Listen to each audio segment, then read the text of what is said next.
All right, well, I am outside, clearly, in the back garden of my house to talk to you about the camera moves that we're going to be doing for the first project.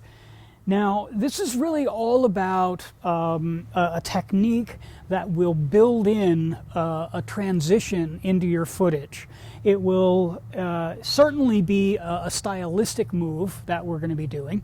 It's very popular amongst bloggers, particularly those who do like travel blogs, when they're shooting lots of different footage and need it to somehow come together very quickly. They may be on the road or out in the field, and they don't have a lot of time to do kind of homemade transitions and editing, post-production transitions and things like that. And so some videographers have learned to build in certain transitions into their process so that all of the footage that they shoot, regardless of how much variety there is, that it will just seamlessly go together. Now, the move that I'm going to show you today has lots of different names. I like to call it the Swish-Tilt, and the reason I call it a Swish-Tilt is, first of all, because it is a tilt.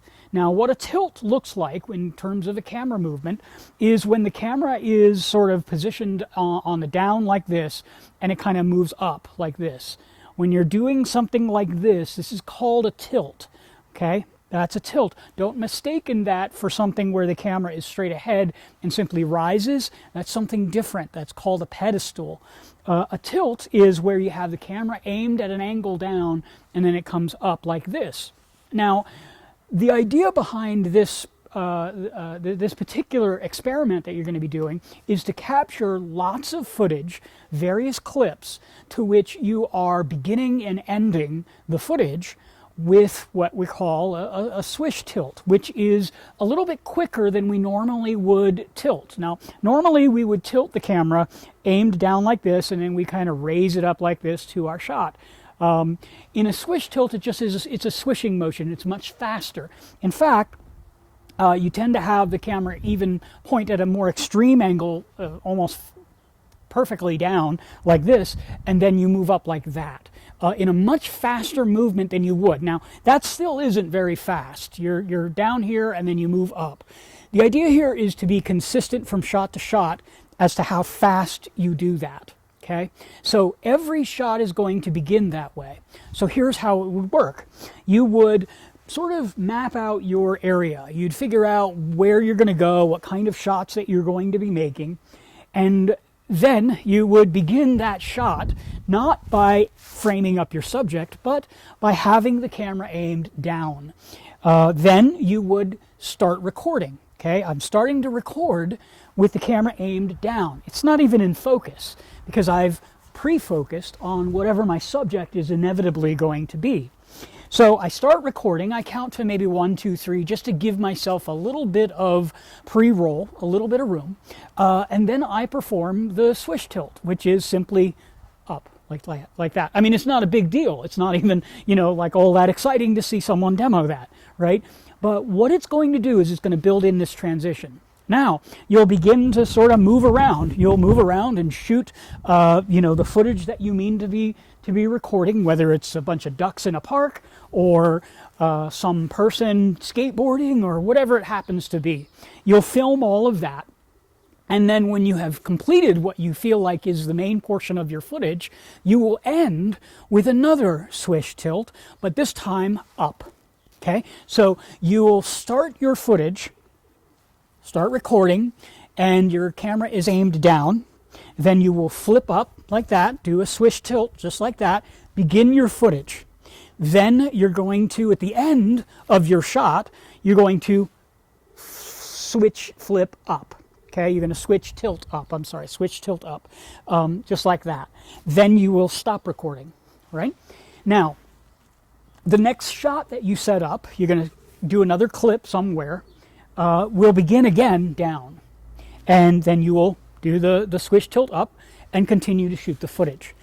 What this is going to do is it's going to give a sort of look to your final piece. When you put these clips together, it kind of gives this almost like a analog television being like the channel being switched, that kind of thing. It will feel as if you are sort of rolling from one shot to the next. The kinds of movements that you might want to think about when you're doing this particular technique is going to be forward movements, or what's called tracking shots. Because the transition is vertical, like this, right? You're flipping up, and then you're shooting, and then you're flipping up again.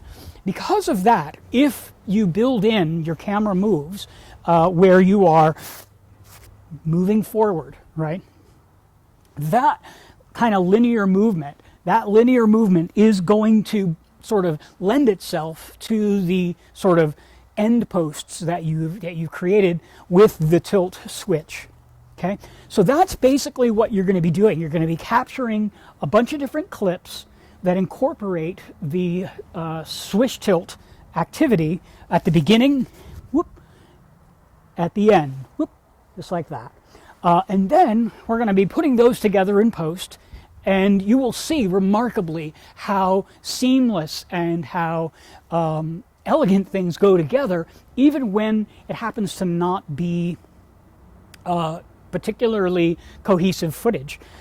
What it will also do is it'll give you a sense of almost like teleporting, of transporting someone from one location to another. You can quite literally make it feel like you're just sort of flashing someone forward, particularly if your subject remains the same from clip to clip. So for instance, if you happen to be following a person, right, and in each shot after you come up, it's that same person again. Right, and then it goes up like this, and then it flips back up again, and in the next shot is the same person, just in a different location, perhaps doing a different thing. That's a really good way to do that. Another kind of idea would be the meanwhile kind of concept. In other words, doing a flip switch where perhaps there's some activity going on outside, like in a location like this, and then perhaps there's some activity that is supposed to be happening at the same time somewhere else, like for instance inside. And then you would record those different shots doing the flip switch in both locations, and then you would put them together, edit them together, and what will happen is you can toggle back and forth from one location to another location in your editing, and you'll get the sense of a meanwhile. You'll get that cohesion there. So that's what I want you to think about for this first camera move, and it should be fun. And it should be relatively straightforward and easy. In fact, I'm going to put my camera over here. This can also be done with the phone, with a camera phone. That's why I was saying this first project you could probably get away with without even your regular DSLR camera. In fact, this kind of stuff is usually shot with something as small as this because, like I mentioned, location photographers and travel bloggers and things like that tend to use these techniques. And so it would be the same thing, though. You'd hold the camera down like this and you do the flip switch like that. Now, you can probably do it a little bit more cleanly using the phone because you're sort of, you got a lot less weight to handle like this. Just be sure every time you are shooting with a camera phone, you are horizontal. Don't get me started on people that want to shoot vertical video. You want to go horizontal video every time you're using a camera phone. So you still do the flip switch and then you'll still flip back up again. So it can be done with this as well. So that's what I have for you. That's the first shooting project that I want you to be exploring. And of course, we will explore others as we continue to step forward. All right. Happy shooting out there.